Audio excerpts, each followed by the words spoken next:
All right, let's talk a little bit about the American Army then.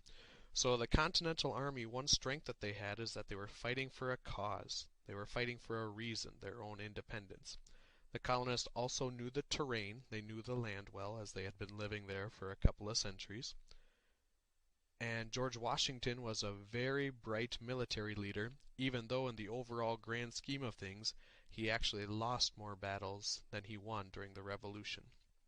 And another strength came later in the war, where France jumped in to aid the colonies when they signed an alliance with them. So France aided the colonies with weapons, supplies, generals, and eventually their navy. But the American army did have their weakness. The colonists were not a trained army. The colonists had to enlist for months instead of for years due to not being able to pay them.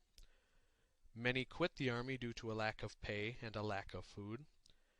And the colonists were often short on money, weapons, and supplies to fight a war. Now let's take a minute and switch gears to talk about the British Army. Now the British at that time were considered the most powerful army and navy in the world. They had an experienced, professional, or paid army. They well outnumbered the Continental Army. They were well supplied with the equipment and weapons that they needed.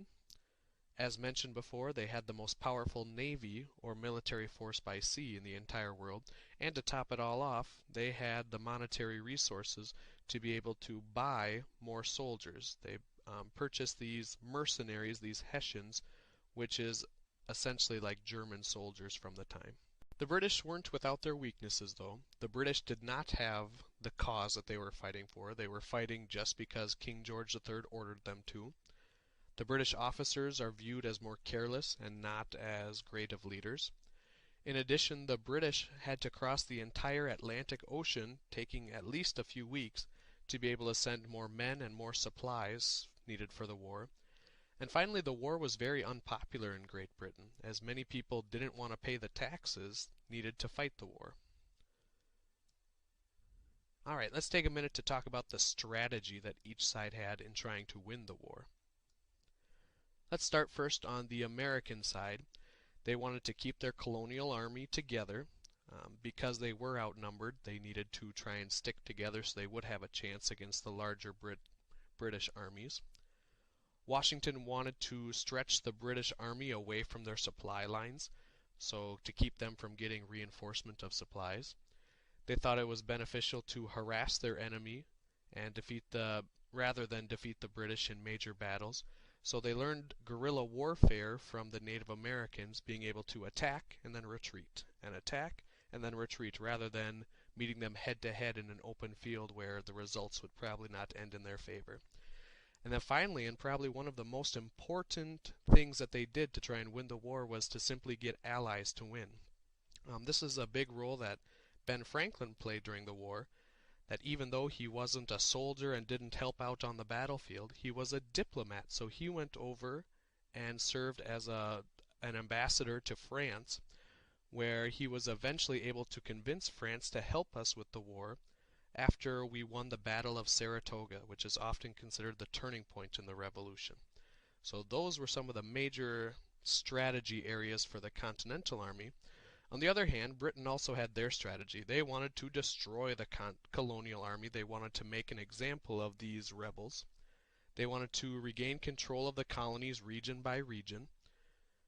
They wanted to take the fight to the colonial army using European war tactics. So they thought there was a proper way to engage in warfare, and it was not the same as the guerrilla warfare that the colonial army was using. And then finally, they wanted to use the loyalists, the colonists who still supported Great Britain. They wanted to use those loyalist support against the colonies. So those are some of the major tactics used, and it gives us an overview of what the Army's strengths and weaknesses were. Knowing full well that the King's refusal to repeal the Acts was a possibility, the Second Continental Congress felt the need to form a colonial army. They chose George Washington of Virginia to lead the new Continental Army in 1775. The reason being that Washington had great success as a leader during the French and Indian War and had an extensive knowledge of soldiers in battle.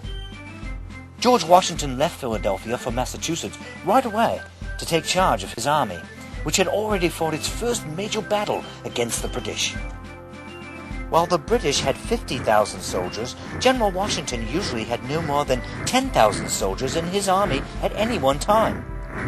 Some of Washington's soldiers had fought on the frontier and in the French and Indian War, so they had learned to fight the way the Native Americans did, in irregular lines and from hiding places, not side by side in a straight line like the British. General Washington did his best to keep his army together to defend the American colonies from the British, but it proved difficult at times. Some soldiers would leave to harvest their crops, while others left if they were not paid. With little money and not much training, the Continentals went to war against the most powerful army in the world. The Americans did have some strength, though. First, they were defending their homes, and second, unlike the British, they knew the land well. Unlike George Washington's army of mostly first-time soldiers, the British Army was made up of professional soldiers, and along with its navy was the greatest force in the world at the time.